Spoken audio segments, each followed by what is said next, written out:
yeux qui sont... Il est fatigué, hein?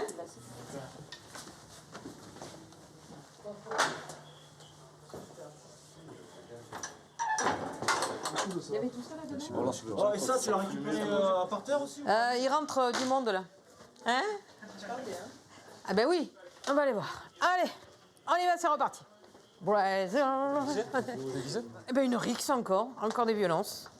Par des personnes bien connues des services de police, malheureusement. Fin de nuit agitée au commissariat de Nîmes. Une fois tous les 2 mois, le major Michel Bastien, 53 ans, est de permanence. Vous les avez fait, il faut les faire souffler? Comme d'hab, hein? Ce samedi soir, certains jeunes ont abusé de l'alcool et se sont battus dans le centre-ville. Elle doit décider de leur placement en garde à vue et juger de leur état, à sa façon. Qu'est-ce qu'il a, combien il a eu lui alors? Zéro? Mais il a fumé alors? Ben, c'est ce que je dis. Ouais, il a fumé toi. Si je vous fais une petite salivée, il sera négatif. Tu as fumé là? Ben il dort. Oh! Oh! Jeune homme, tu as vu dans quel état tu es? Tu as vu les yeux que tu as? Regarde. Et regarde-nous. Et tu as fumé. Oh! Oh ben dis donc, je crois qu'on va le faire souffler lui. De l'humour, même à 5 h du matin. Mais le major Bastien sait aussi se faire respecter et défendre ses troupes. Pas de ta gueule, mon collègue. Non, stop. Allez, maintenant ça suffit. Hein. Allez. Non mais d'accord, mais maintenant, ça suffit maintenant. Mais depuis tout à l'heure dans la voiture, il me Allez, dit, oh, allez, vas-y. Allez, viens, Coco, viens. Allez, vas-y, gros sang, vas-y. Allez, quitte tes chaussures. Quitte tes chaussures. Allez, s'il te plaît. Allez, quitte tes chaussures. Allez, oh, allez, quitte tes chaussures. Tu vas pas nous emmerder avec ça, là. Voilà. Allez. Allez, donne. Lui n'est pas méchant, mais bon, il faudrait pas quand même qu'il commence à insulter les collègues. Une voix assurée, du tempérament. Non mais d'accord, mais c'est pas une raison pour s'insulter comme ça, là. Hein. Oh. C'est cette femme de caractère que nous avions rencontrée il y a 17 ans. Ça suffit maintenant. Michel était brigadier à Montreuil, en région parisienne. Michel Bastien, 35 ans, est une pionnière. Elle est passée sous la toise du temps où 1,53 m suffisait à une femme pour entrer dans la police. Où il est le cas? Quand je monte le ton, les gens se taisent, parce que j'aboie. J'aboie beaucoup. C'est très féminin, ça. D'aboyer? Je ne sais pas. Je crois que nous, les femmes, c'est notre moyen de réagir. C'est vrai que physiquement, rentrer dans les gens, dans le lard, comme disaient les collègues, non. C'est pas de la femme, ça. Nous, on y va à la voix, et puis ça marche. Aujourd'hui, son travail de policier a beaucoup évolué. Moins d'éclat de voix et plus de psychologie. Il y a 9 ans, Michel Bastien intègre la brigade des mineurs de Nîmes. Aujourd'hui, elle la dirige. Son rôle, défendre et protéger les enfants en danger. Ah. Et alors? Comment tu vas? Chaque matin, elle retrouve sa partenaire, son cochon d'Inde. C'est ça? C'est Miss Marple. C'est la mémoire vivante de la brigade des mineurs. Les gamins l'adorent, elle. Eh bébé. Là, elle a fait un gros dodo. Elle vous est utile aussi? Oui. Ah ouais, pour les gamins, elle est vachement utile. Souvent, les gamins, ils lui parlent. Ils me parlent pas à moi, ils parlent à elle. Allez, viens. On va faire un peu de gym. Oui, ça te plaît pas trop. Si, allez, on va faire un peu de gym. Allez. Le sourire pour décompresser. Confrontée quotidiennement à la souffrance des enfants, la brigade chargée de la protection des mineurs est un service difficile.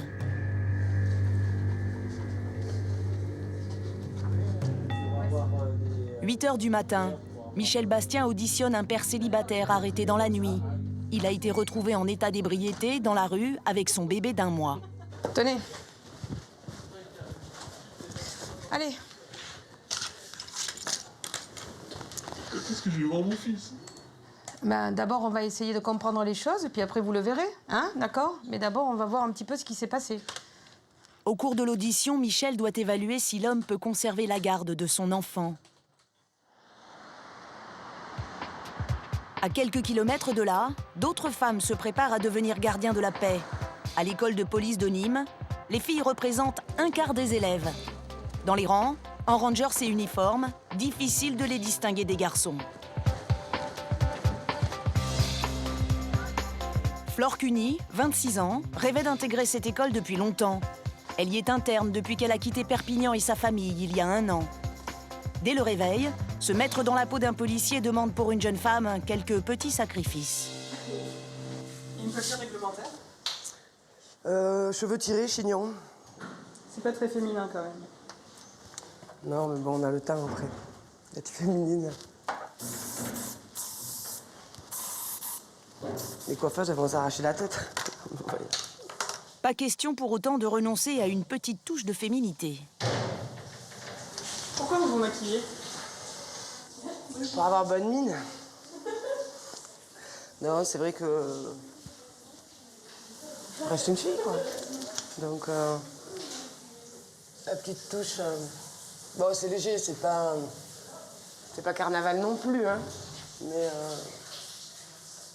voilà. Sans mieux, je pense. C'est une petite touche féminine au milieu de tout ça. J'ai eu un côté un petit peu garçon manqué pendant des années. Ça m'empêche pas d'être féminine hors service. Mais voilà, c'est léger.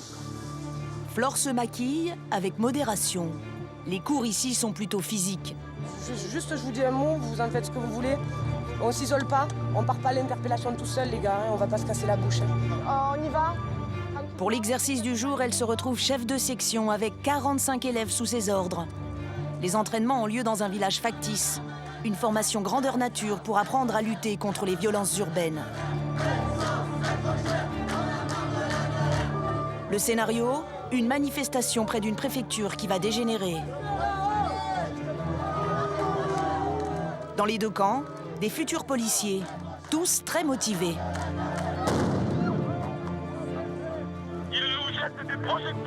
Bon, et ça commence à chauffer, hein, les enfants.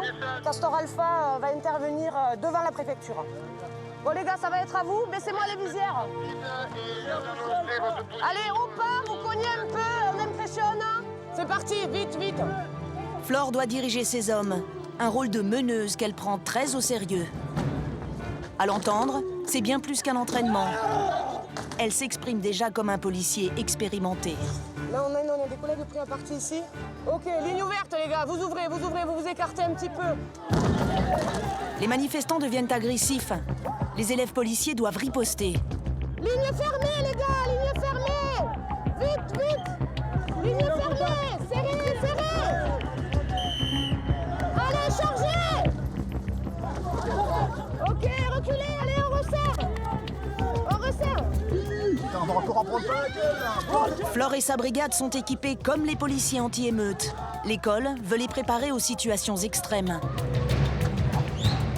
Allez, ça arrive, le nuage, les gars, on bouge pas. Attention, il y en a derrière. Rien ne leur est épargné. Pas même les gaz lacrymogènes. Ça brûle. Voilà, mais ça fait cracher, ça. Les yeux qui pleurent, c'est une horreur, ça brûle. Alpha, recule, question, Alpha, recule. Donc voilà, le plus dur, voilà, regardez. Vous en perdez, hein, on en perd. Hein. Les apprentis policiers commencent à suffoquer. À leur côté manifestant, on crie victoire. Allez. 26 000. Après 2h30 d'effort, fin de l'exercice. La corne de brume. Flore va maintenant être évaluée par ses instructeurs. Bon, où est-ce qu'ils sont mes deux chefs de section, là? Mon capitaine et mon commandant improvisé. Les conclusions du brigadier Frégier sont sévères.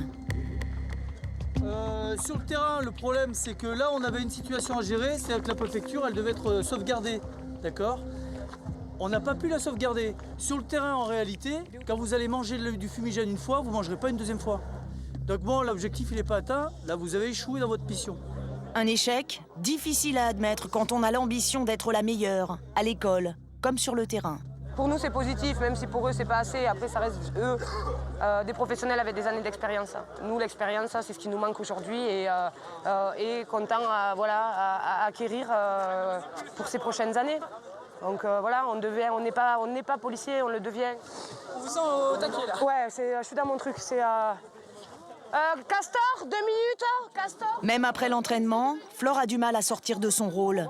Ce type d'exercice très réaliste, c'est son quotidien depuis près d'1 an.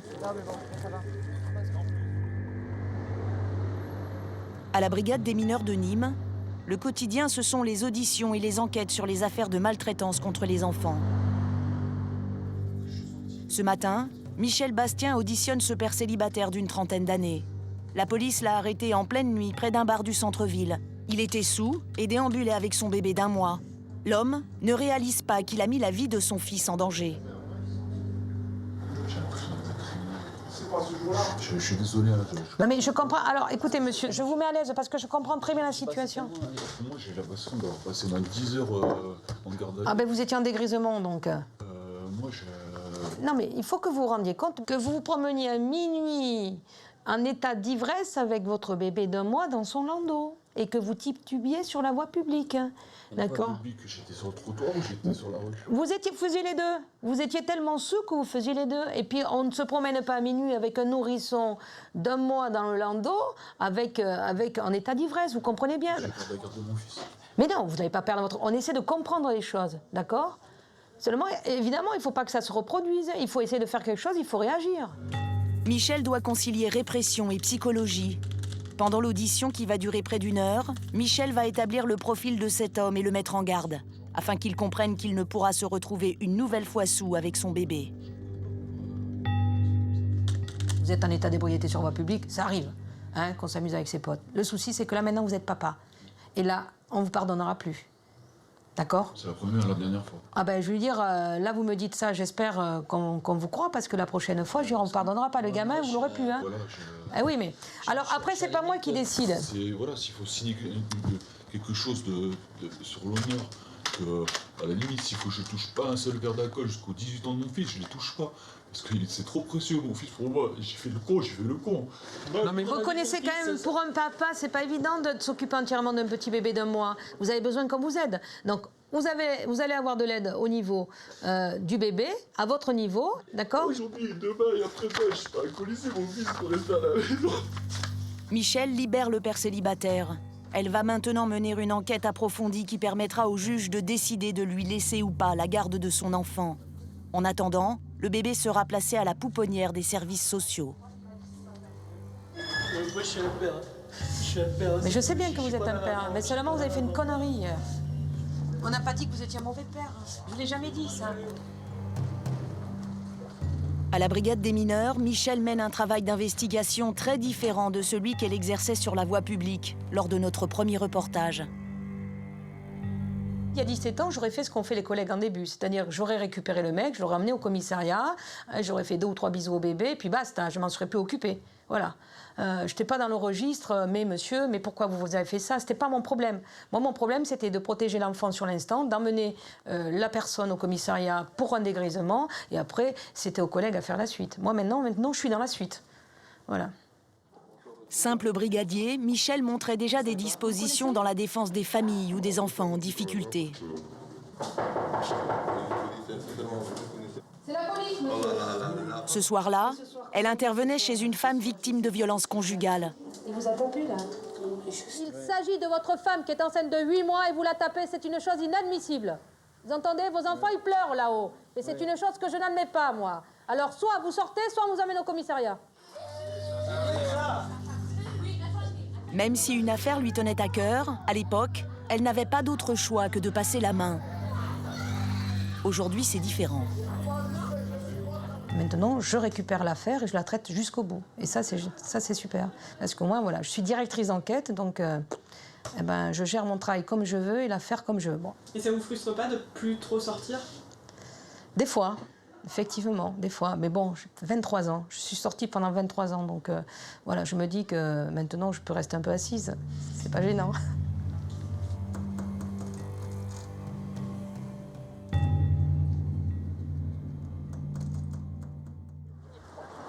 Le terrain, les futurs gardiens de la paix en rêvent. À l'école de police, on les y prépare. Apprendre à porter une arme, apprendre à s'en servir, le tir est l'exercice le plus important de la formation. Ça a commencé à tirer ou pas du tout? Oui, ça tire, là. Ça tire. Cet exercice est parfois redouté, mais Flore s'y est vite habituée. Le premier tir, j'ai entendu mon cœur battre très, très fort. On a les casques en plus, donc ça résonne. Et c'est vrai que bon, c'est cette sensation-là, mais que du plaisir. Et voilà, l'envie de recommencer rapidement aussi. Ce matin, Flore enchaîne revolver simple et pistolet mitrailleur. Déplacez-vous!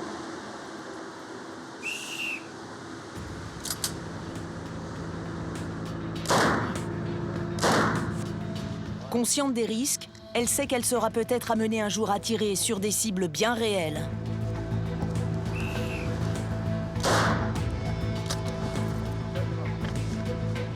Pour sauver ma vie, pour sauver ma peau, celle de mes collègues ou celle de quelqu'un qui est en danger, je tirerai sur quelqu'un parce que ça reste mon rôle de policier, de préserver la sécurité des autres aussi. Et la mienne, ça fait partie du jeu, ça fait partie du métier. On recule.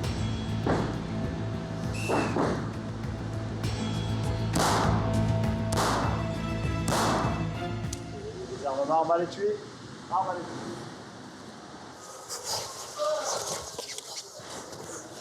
Ce qui l'a attirée dans la police, c'est le côté physique. Flore a fait du handball et du judo à très haut niveau. Ici, elle retrouve les valeurs du sport, comme l'esprit d'équipe. Elle s'entraîne tous les jours. Allez, souffle bien longtemps. Ah, tu me fais crever là. Allez, c'est bon. Relâche. Je veux pas qu'on vienne me reprocher de pas être assez physique. Je veux pas de voilà. J'ai envie de donner ce que j'ai à donner, d'être à la hauteur au même titre qu'un homme. Voilà. À terme, elle aimerait intégrer une brigade anticriminalité, un service à 90% masculin. Je peux pas. Pourtant, ses proches ne l'auraient jamais imaginé dans la peau d'un policier. Flore retrouve sa famille à Perpignan. En civil, elle est méconnaissable.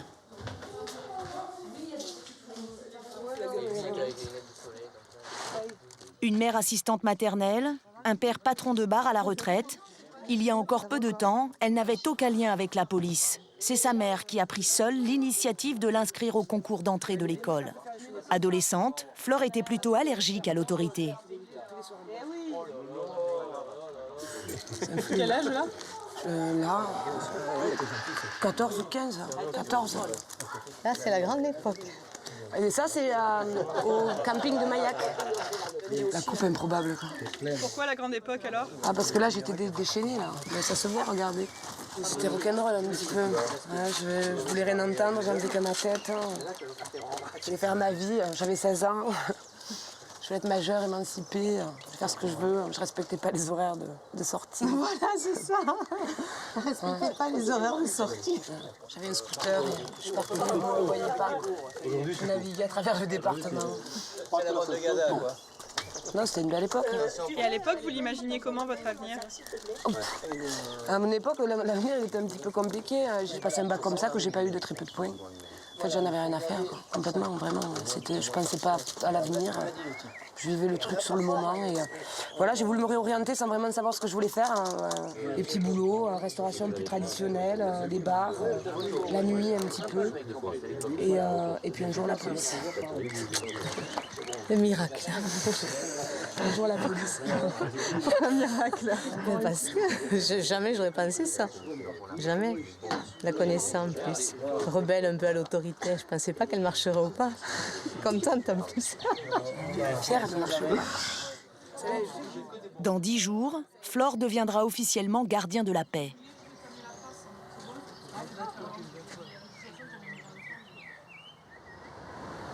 Michel Bastien, elle, avait déjà un père gendarme. Je sais que j'ai oublié Miss Marple. Elle a débuté sa carrière en 1980. Outier. Elle sortait de la 2e promotion de femmes gardiens de la paix. Ah, tu es là. Allez. Michel, ça va? Aujourd'hui, beaucoup de choses ont changé. Elle n'est plus seulement entourée d'hommes. Alors, les saucisses, ça vous intéresse? Hein? Voilà. Ça, c'est les copines. Hein, Il n'y a que des femmes là, Michel. Oui, il n'y a que des femmes parce qu'on discute femmes. Et c'est vachement sympa d'ailleurs. Parce qu'enfin, on peut raconter nos histoires de filles. Non, mais c'est vrai qu'ici, c'est notre boudoir. Ouais. Alors là, on clope et en même temps, on se plaint. Voilà. Surtout des garçons. Surtout des garçons. Ceux qui rigolent. Le premier qui rigole, je l'emplâtre. Dans ce commissariat, 24% des fonctionnaires de police sont des femmes. Oui, ça va rire, là, ouais. Michel. Ah. Avec ses collègues, majoritairement plus jeunes, Michel revoit notre premier reportage. Écoutez, vous nous appelez, nous on vient, hein. Voilà, la major Bastien. Le brigadier Bastien. Oh, s'il vous plaît. Oh, ça va, de la décence, les filles. Hein. Les voisins qui nous ont appelés, les gens de l'immeuble. Tu as vu le chapeau? C'est une bouse. Comment réagissent les hommes que vous interpellez en tant que femme? J'avoue qu'en 13 ans, j'ai eu aucun problème. C'est pas parce que je suis une femme, hein. C'est parce que je pense que j'interpelle de la meilleure façon.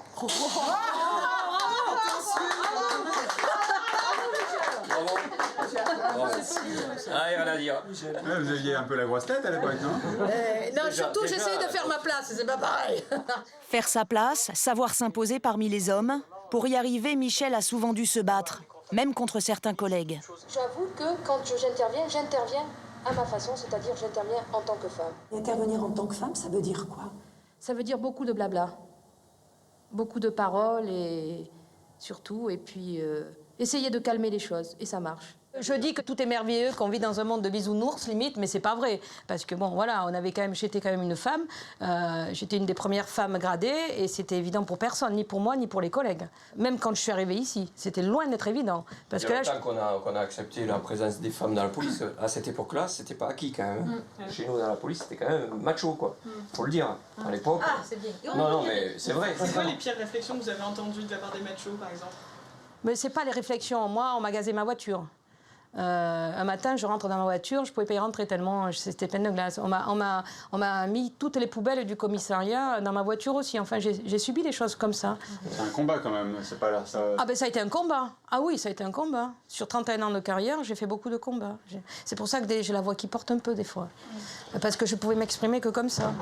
Allez, pour l'ensemble, bien à vous. Encore couvrez. À Nîmes, c'est l'heure de la cérémonie qui marque la fin de la formation.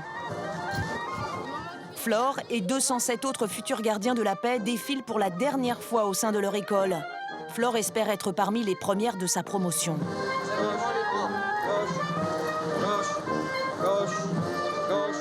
Michel, la pionnière, observe ces jeunes recrues avec une certaine curiosité. Sa cérémonie à elle, c'était en 1980. Dans sa promotion, il n'y avait que 15% de femmes. Aujourd'hui, Flore et les autres élèves féminines représentent un quart de l'effectif.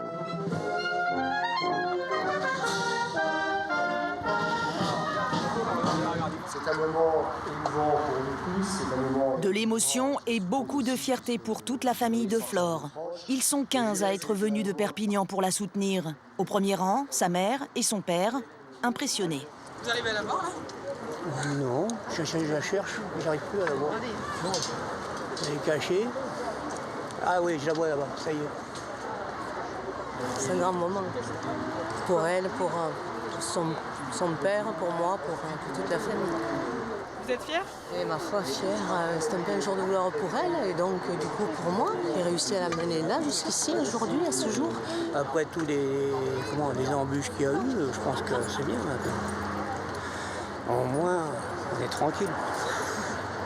Je sais pas si on sera toujours tranquille, mais pour l'instant, on est tranquille.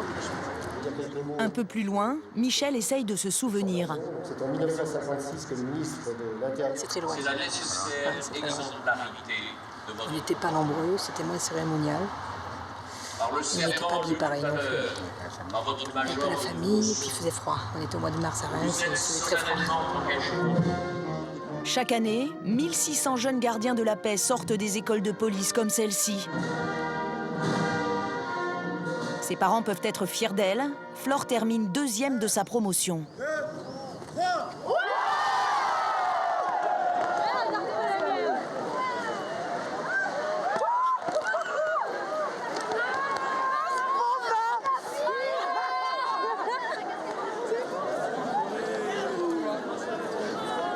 Mon papa, il est pas loin de craquer, là. Mon père est pas loin de craquer. Ah non, tu vas pas pleurer, papa. Allez, oh. Tu vas pas pleurer. Bon, ben voilà. Ça, c'est fait.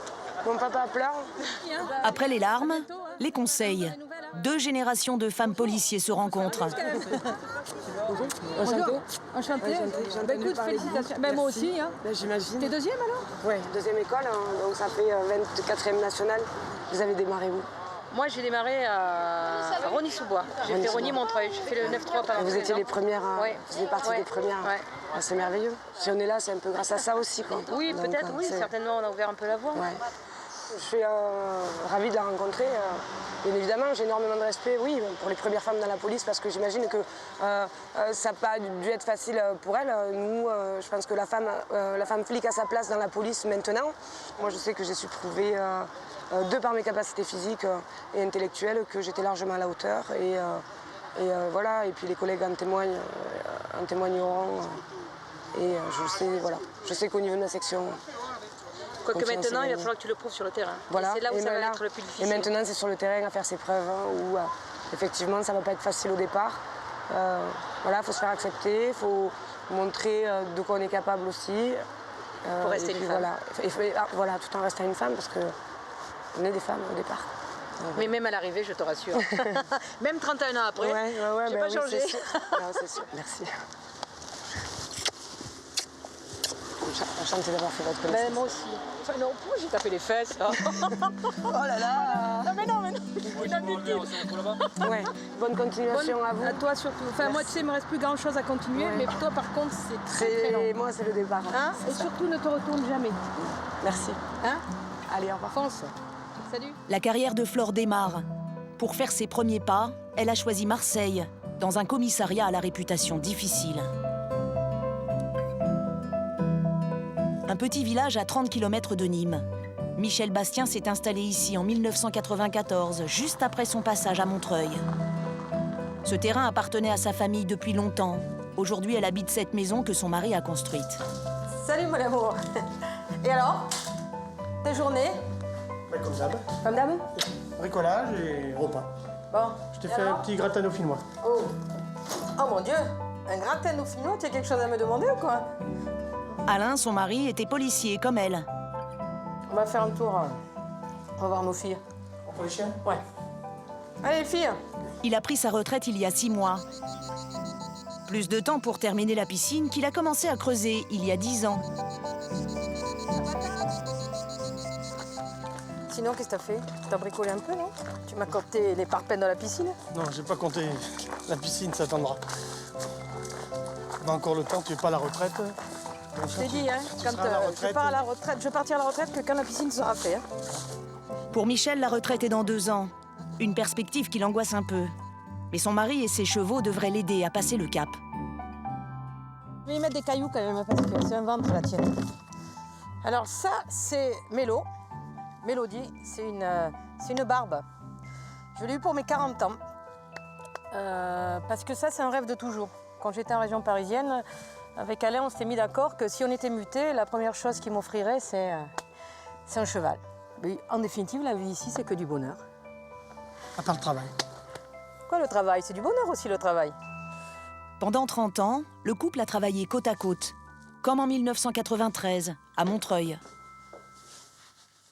Si je suis brigadier, c'est grâce à mon mari, parce que ça a bien été le seul à croire en mes chances. Et je lui dis merci parce que, à la maison, en définitive, quand j'ai des problèmes, je lui en parle et c'est lui le brigadier. C'est lui qui me dit ce qu'il faut faire.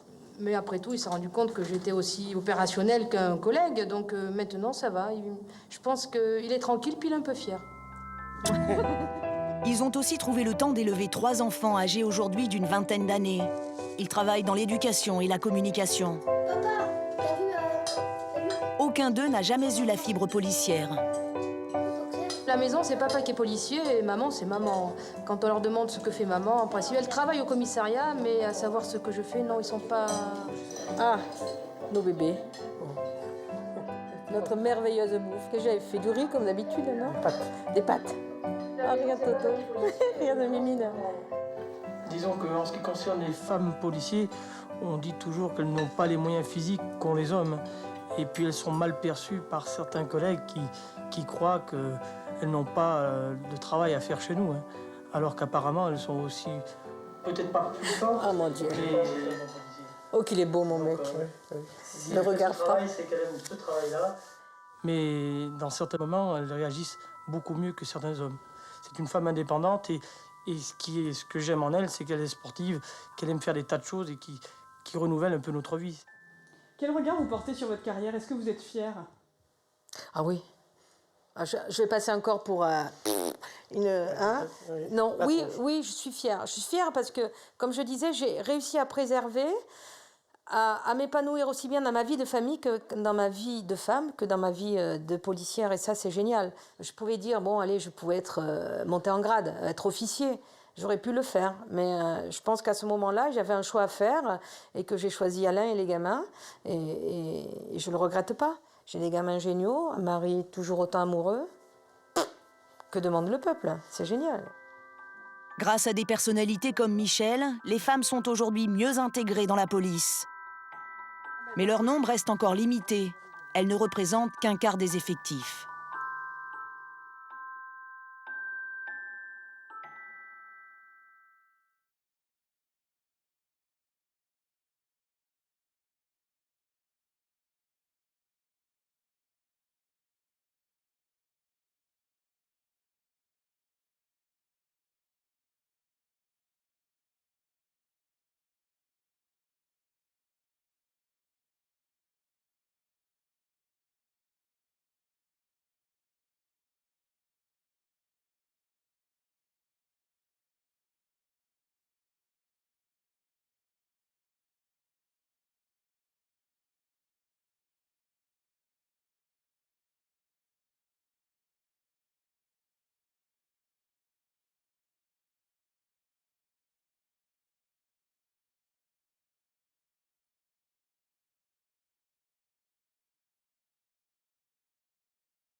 À Nîmes, c'est l'heure de la cérémonie qui marque la fin de la formation. C'est un grand moment pour moi, pour toute la famille. Flore veut rivaliser avec ses camarades masculins et espère sortir parmi les premières de sa promotion. Va-t-elle y arriver ?